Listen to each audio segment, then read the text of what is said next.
jueves debe venir nuestro correo. El doctor Vidal va a hacer clases, perdón, virtual, sobre ¿no?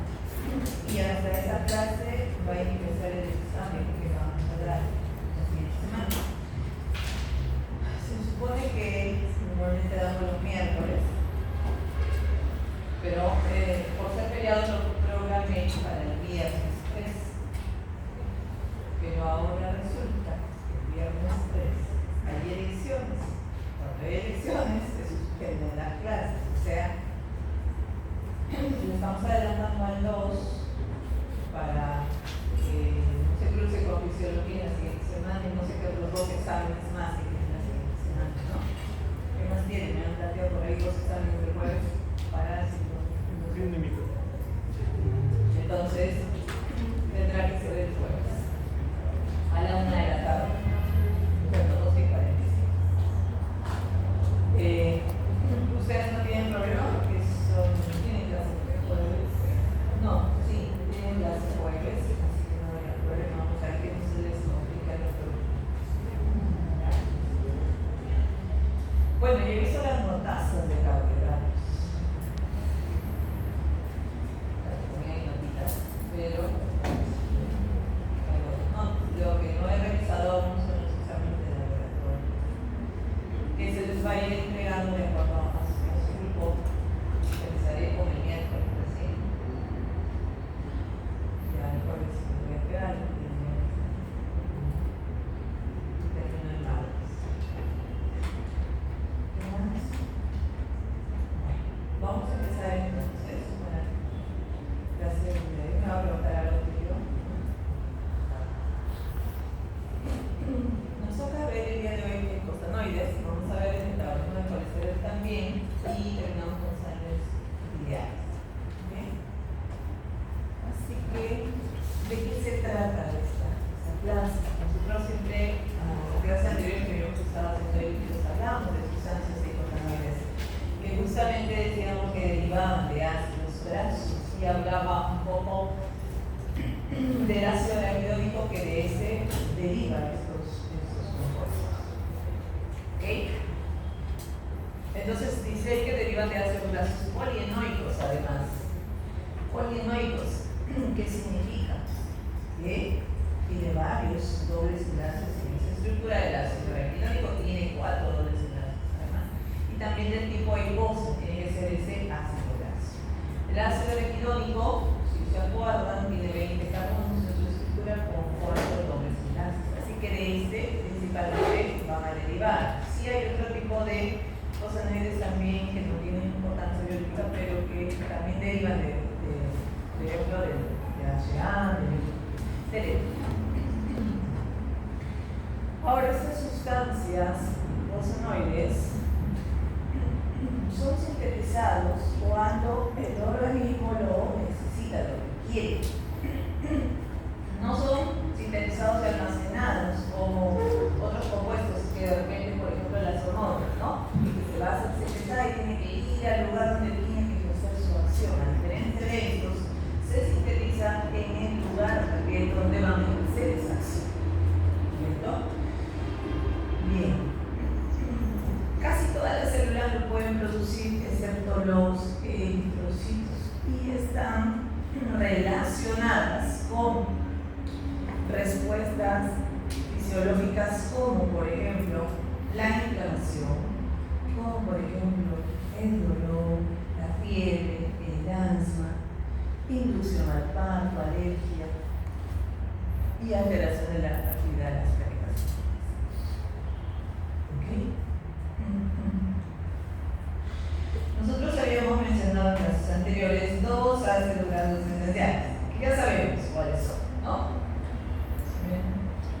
¿Cuáles son? El linolénico y el linolénico. Ahí está. De la clase omega 6, el linoleico, y de la clase omega 3, el linolénico. De estos 2 ácidos grasos esenciales, en nuestro organismo nosotros podemos además sintetizar el ácido araquidónico, pero también lo puedo consumir por la dieta. Antes se se consideraba el ácido araquidónico un ácido graso esencial incluso, que quien tenía que necesariamente obtenerlo mediante los alimentos. Pero no, hay una vía de síntesis, bueno, a partir del linolénico. Y el linolénico da lugar al EPA y al DHA. Estos tres vienen a ser de la clase omega 3 por lo tanto. Entonces, nosotros en la clase anterior habíamos visto y revisado los fosfoglicéridos, ¿recuerdan? ¿Se acuerdan? ¿Cómo era un fosfoglicérido? Y yo les decía que era muy similar al triacilglicérido. Sí tenemos, ¿no?, en nuestra mente cómo es un triacilglicérido.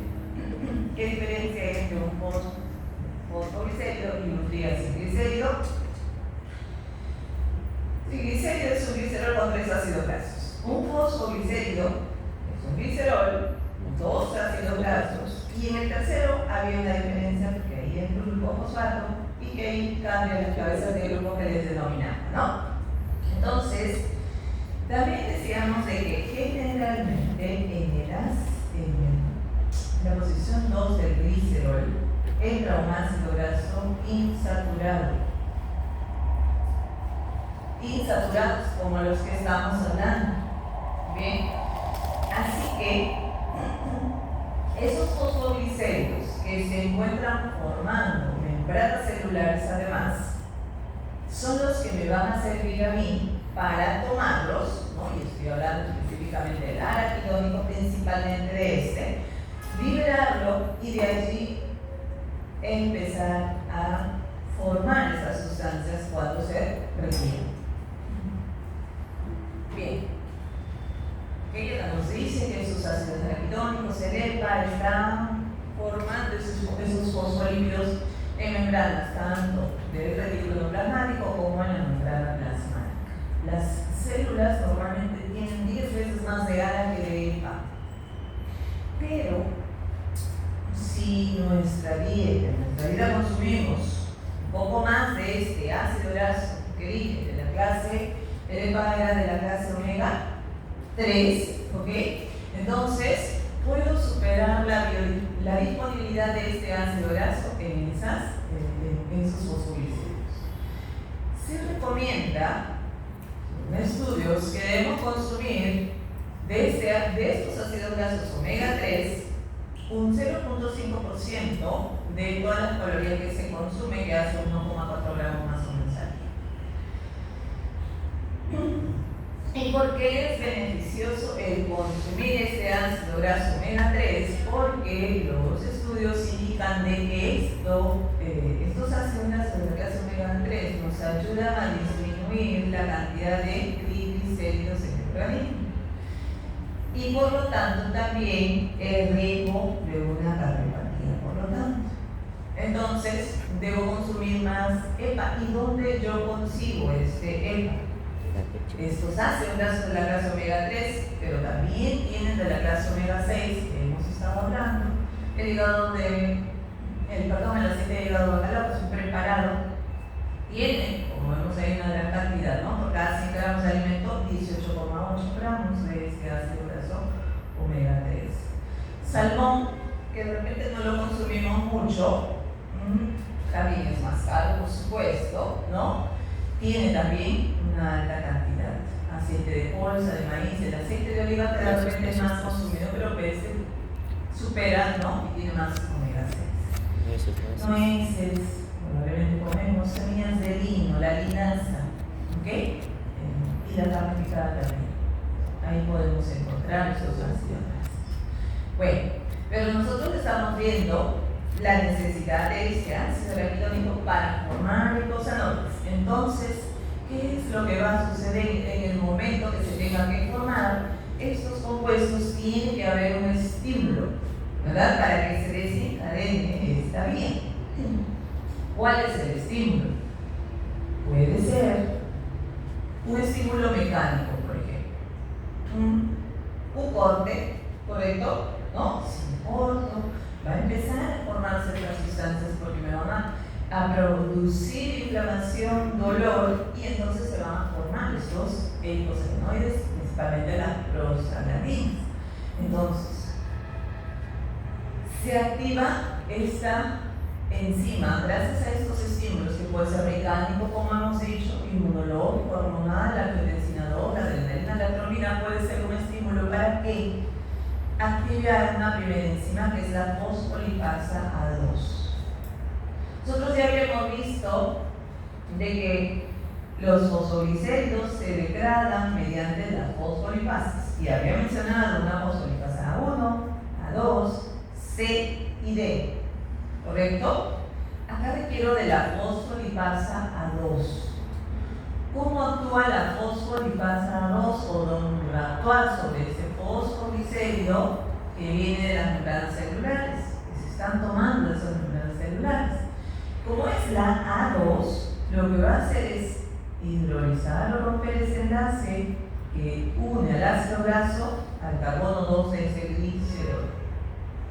Ese era el fosfoglicérido que les decía, ¿no? Glicerol, ácido graso en posición 1, en posición 2, grupo fosfato y la cabeza de grupo. En este caso, la fosfatidilcolina. Activada la fosfolipasa 2, entonces se hidroliza este enlace y se libera este ácido araquidónico que debe estar ahí en posición 2 por ser insalubre. Bien. ¿Dónde más tenemos ácido araquidónico? Puede estar formando parte de los fosfoglicéridos de las lipoproteínas. Así que de ahí también podría tomar y liberarla mediante la lipoproteinipasa, se puede liberar.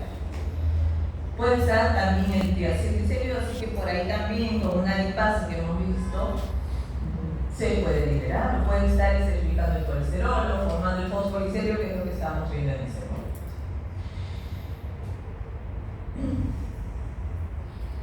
Dependiendo del estimulante, puede ser que la enzima que se active sea la fosfolipasa 2 o también podría ser que la enzima que se active sea la fosfolipasa C. Ambas tienen que terminar, por cualquiera de estos mecanismos, tienen que terminar liberando el ácido araquidónico. Si se activa la fosfolipasa 2, ¿no? Facilitó porque ya sé que hidrolices en esta unión y libera el ácido araquidónico.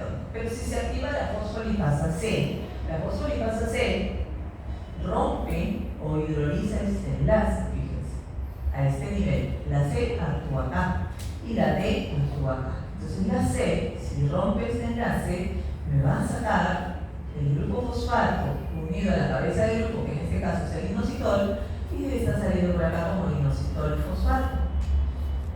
Y lo que está quedando es toda la estructura restante que vendría a ser un glicerol con dos ácidos grasos, que aún ese diacilglicerol lleva el ácido araquidónico que yo necesito. Por lo que requiero de otra enzima que es la diacilglicerolipasa para que se libere finalmente ese ácido araquidónico. La idea es que se libere el ácido araquidónico para que a partir de este empiece la síntesis de estos eicosanoides. ¿Ok? Acá se ve lo mismo, pero acá tengo los estimulantes. ¿Cuáles son los estimulantes? Si fuera un estímulo físico, mecánico, los iones calcio empiezan a liberar, a aumentar y a activar a la enzima fosfolipasa A2. Si fuera el estimulante, la adrenalina, la bradykina, también activa la fosfolipasa A2, pues va a tener un receptor y a través de proteínas G activa la fosfolipasa A2.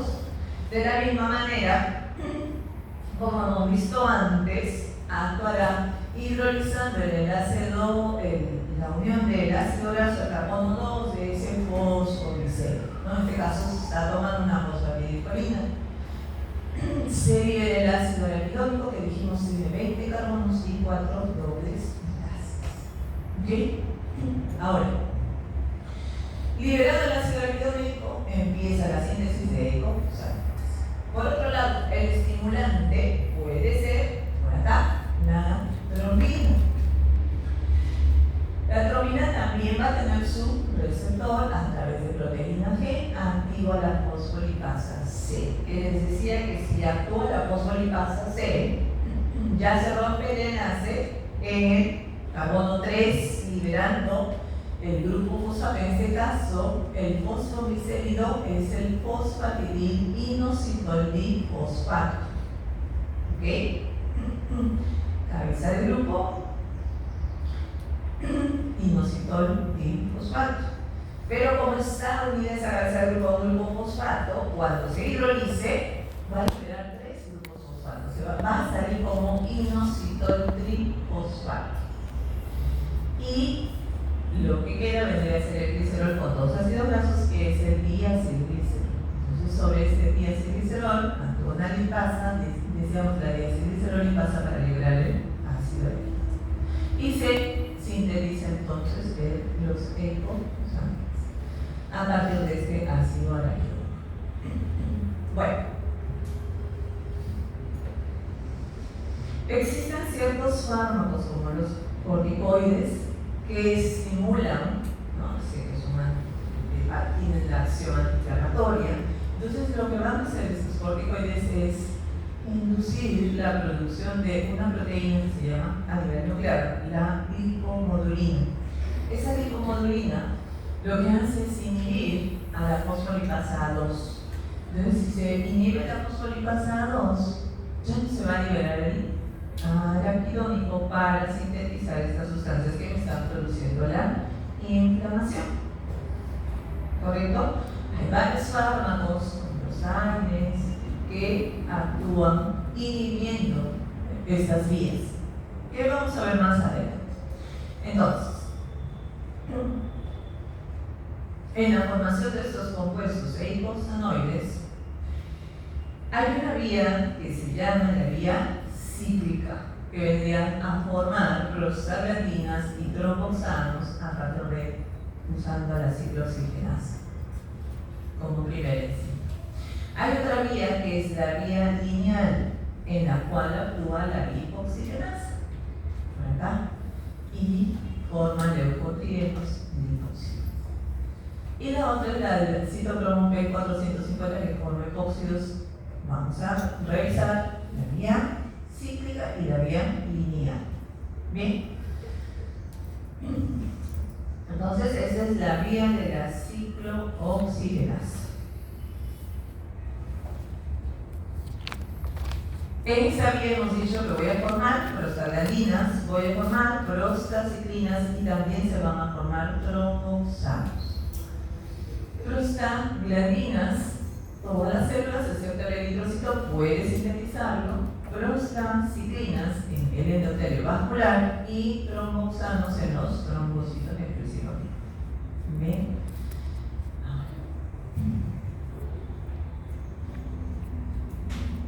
Si es que la vía de síntesis ocurre a partir del ácido araquidónico, se forma la serie 2 de estas prostaglandinas, leucotrienos o tromboxanos.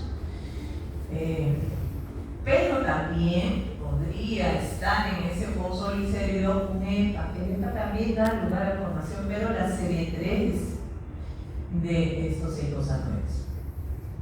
La que tiene importancia biológica es la serie 2, y esa es la que vamos a revisar.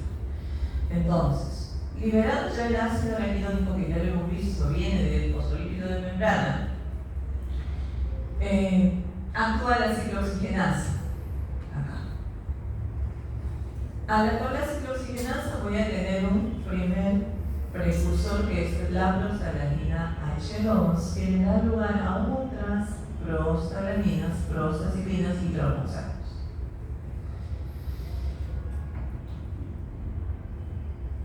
Entonces, la ciclooxigenasa es la enzima que necesito, que también se llama prostaglandina H2 sintasa. ¿Correcto? Esta enzima es un dímero. Tiene dos funciones. La actividad ciclooxigenasa y la actividad peroxidasa, que luego vamos a ver cómo es que actúa. Y es una proteína integral de membrana orientada hacia el lumen del retículo endoplasmático. Acá está. Liberado el ácido araquidónico, ¿no? a partir de ese fosfolípido de membrana por la fosfolipasa 2, empieza la acción de la ciclooxigenasa.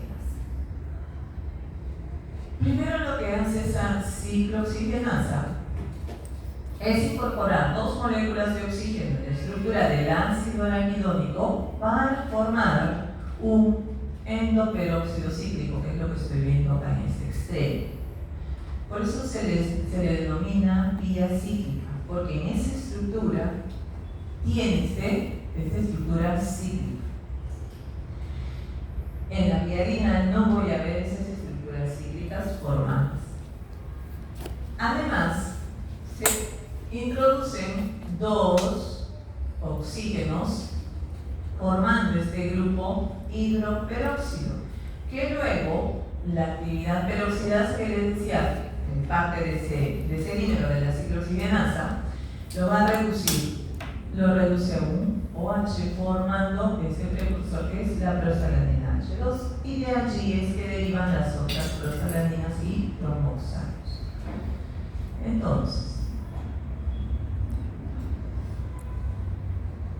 H2 formada, ya formaré luego los tromboxanos, que la estructura cambia. Además, ¿ven? Es cíclico también, pero es distinta esa estructura a las prostaglandinas. Y por este otro lado voy a obtener las otras prostaglandinas. A través de la prostaglandina D sintasa formaré prostaglandina D2. Prostaglandina E sintasa me da lugar a la prostaglandina E2. Y de ahí una reducción para obtener la prostaglandina F2A. ¿Cuáles son las funciones que van a ejercer estas prostaglandinas, prostaciclinas formadas? Primero, por este lado tengo la prostaciclina, prostaglandina E2 y D2, las cuales van a aumentar la vasodilatación y el AMP5. Y disminuyen la agregación de las plaquetas, la agregación de leucocitos, interleucina 1, 2, proliferación de células T y la migración de linfocitos. Por este otro lado tengo la prostaglandina F2, que aumenta la vasoconstricción, la broncoconstricción y la contracción del músculo liso.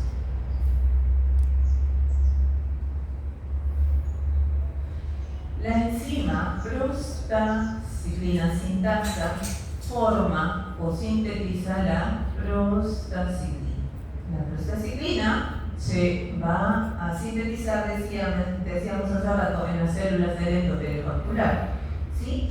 Y como función tiene, la prostaciclina va a inhibir la reacción de las plaquetas y además va a causar vasodilatación. Y en los tromboxanos requiero para la síntesis del tromboxano la tromboxano asintasa.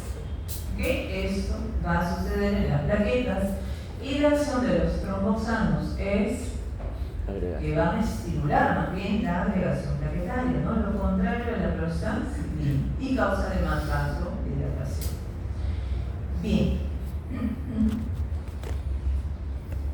¿Okay? Otras funciones que hemos mencionado en el tromboxano era aumentar la vasoconstricción, ya habíamos dicho, la agregación de las plaquetas, proliferación de linfocitos y también la broncoconstricción. Respecto a la ciclooxigenasa, se descubrieron dos isoformas. Existe la ciclooxigenasa 1 y la ciclooxigenasa 2. La ciclooxigenasa 1 está considerada más como una forma constitutiva, decimos, que se relaciona más con las funciones fisiológicas que estas van a producir, estas sustancias formadas van a producir. En cambio, la COX-2 es la denominada inducible, es la que va a actuar cuando el organismo lo requiere para formar estos compuestos que me causan inflamación, ¿no? Entonces, cuando actúan los AINES, como por ejemplo la aspirina.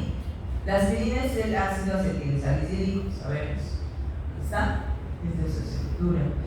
Lo que hacen estos AINES es inhibir a la ciclooxigenasa.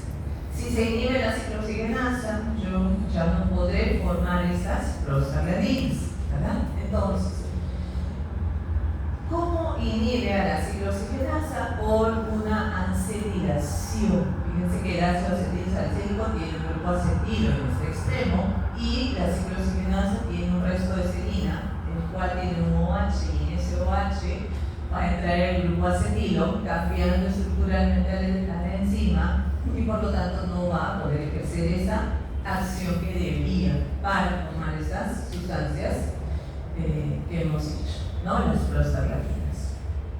De la misma forma, por ejemplo, el acetaminofén, paracetamol, panadol, ibuprofeno, actúan de la misma forma, inhibiendo a la ciclooxigenasa. Esta es otra prostaglandina H2 que va a tener una acción de protección en nuestro estómago, produciendo, cuando detecta que hay presencia de ácido clorhídrico, lo que hace es producir bicarbonato para neutralizar ese ácido y además produce moco de tal manera que debe proteger de esa acidez que se está secretando. Entonces, fíjense acá en este cuadrito donde tenemos distintos fármacos utilizados para contrarrestar estos procesos de inflamación, de dolor. Tenemos al grupo de los AINES, los esteroides y los inhibidores de la COX-2, los últimos, los más recientes. Y también dijimos que teníamos dos ciclooxigenasas, la COX-1 y la COX-2, ¿ok? Y además mencionamos que la COX-1 estaba relacionada más con las funciones fisiológicas normales que debe desarrollar en nuestro organismo, como por ejemplo la relación de las plaquetas o la citoprotección en el estómago. ¿Bien? Y en cambio la COX-2 es la inducible, decíamos, y por lo tanto es la que actúa para formar estas sustancias que me generan inflamación y dolor, ¿no? Hiperalgesia. Entonces, yo voy a usar estos fármacos para contrarrestar estos procesos inflamatorios. Cuando actúan los AINES, que hemos visto ya, a la aspirina, tienen, dice, una actividad disminuida sobre la COX-2. Eso quiere decir de que si la COX-1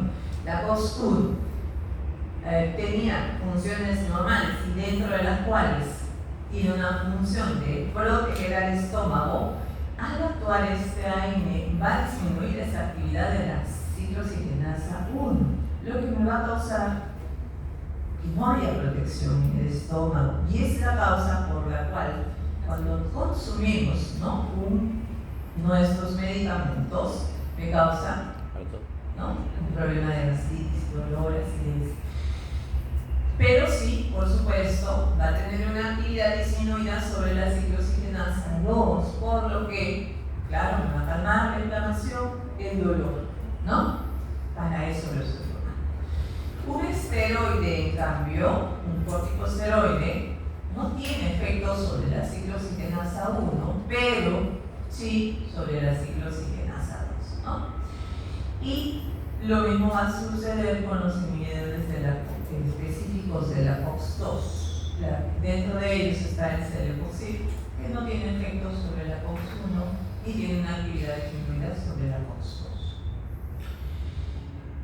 Debemos saber también de que este fármaco, la aspirina, muchos deben saber de que lo consumimos en dosis bajas como un protector cardíaco, ¿verdad? Estudios refieren que a dosis bajas de esta aspirina, alrededor de 50 a 100 miligramos por día, reducen los niveles de tropoxano a 2 en un 97%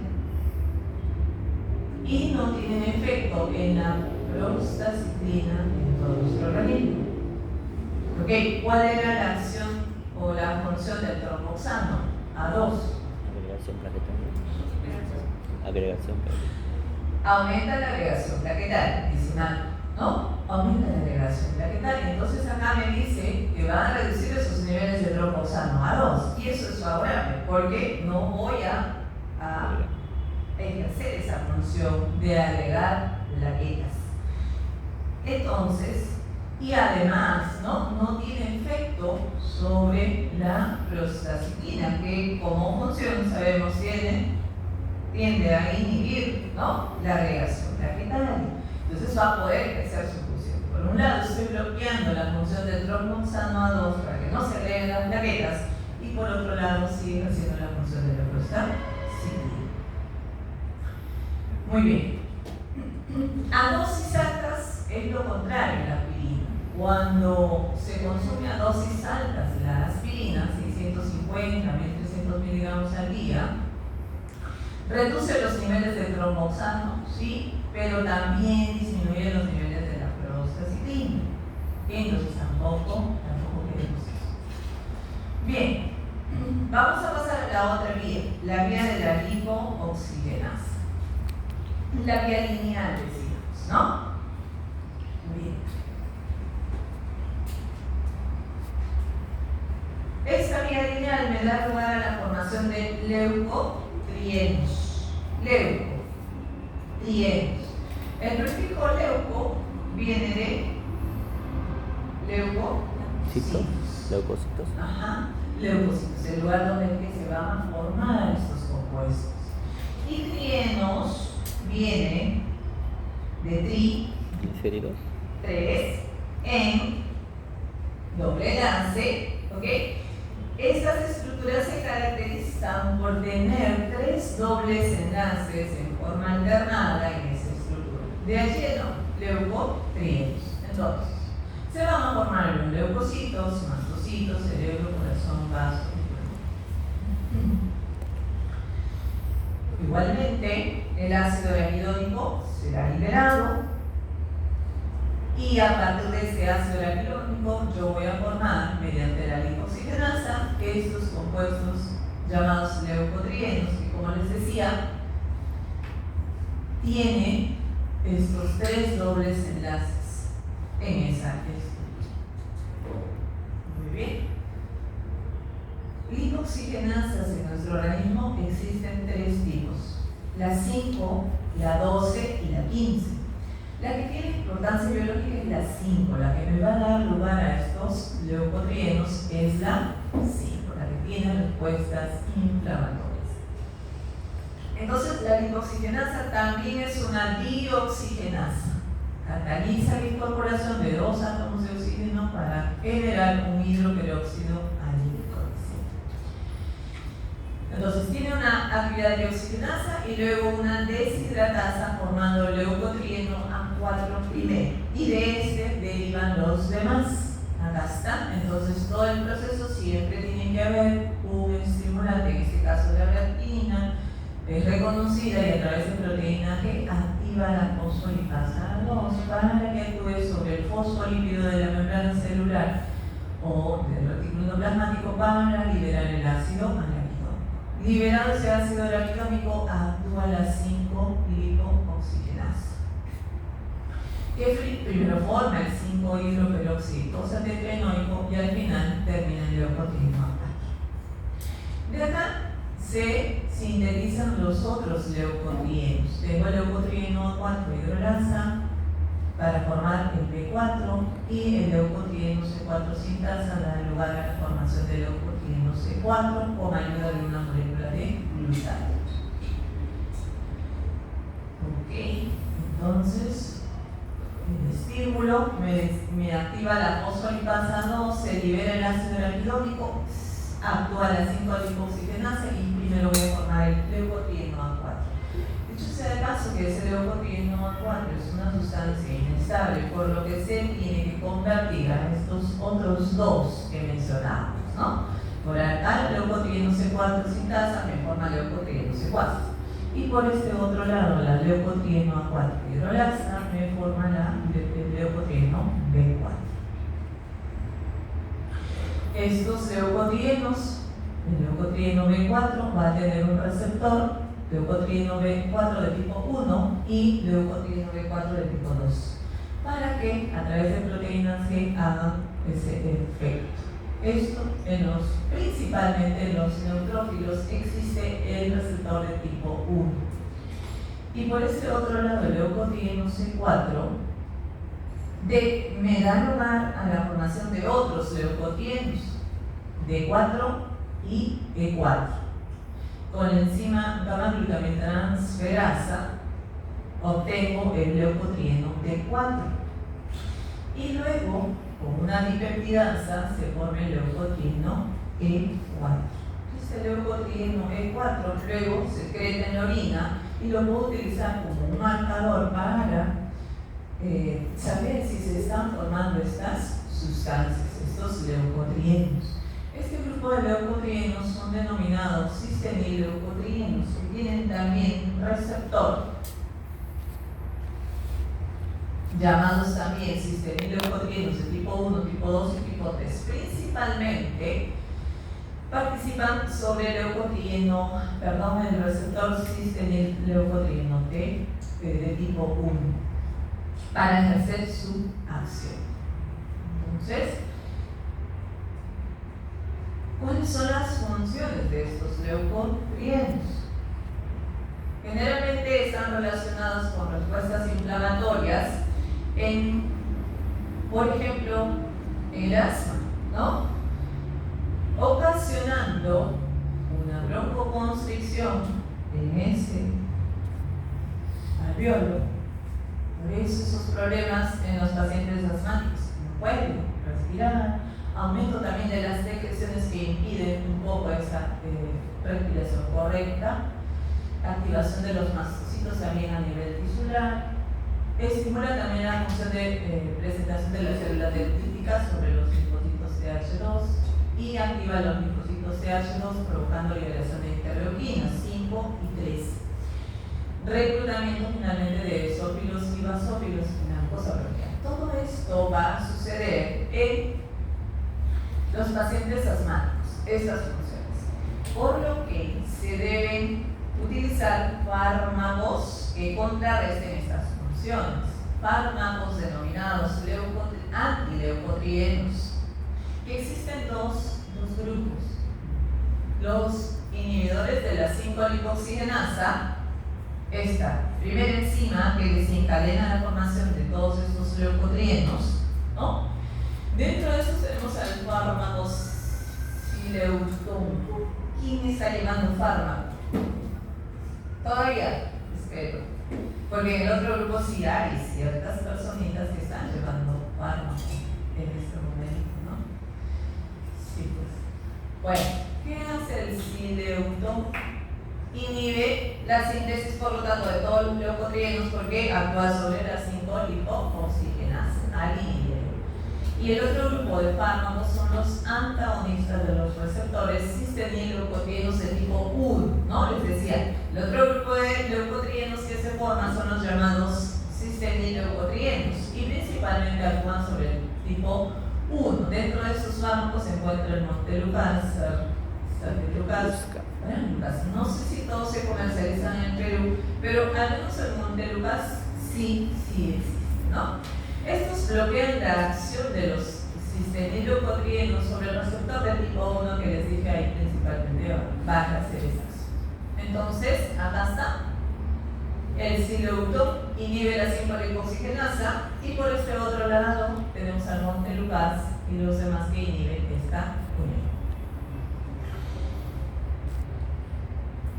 Acabamos. Muy temprano. Vamos a cambiar de tema y vamos a entrar a ver el metabolismo del colesterol.